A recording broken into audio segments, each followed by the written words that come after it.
যাত্ৰীবাহী জাহাজত মহিলাৰ সৈতে অপকৰ্ম এই জঘন্য ঘটনাটো সংঘটিত হৈছে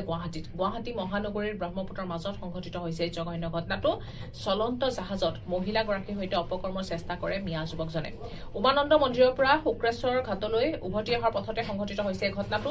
এমভি জলপৰীত উঠি উমানন্দলৈ গৈছিল মহিলাগৰাকীৰ পৰিয়াল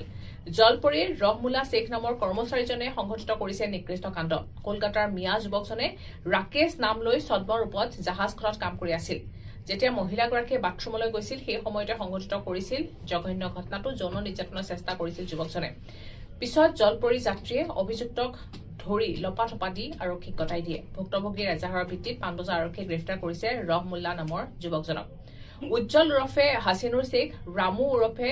চেমিম শেখ নামৰ দুজনকো সন্দেহজনক বুলি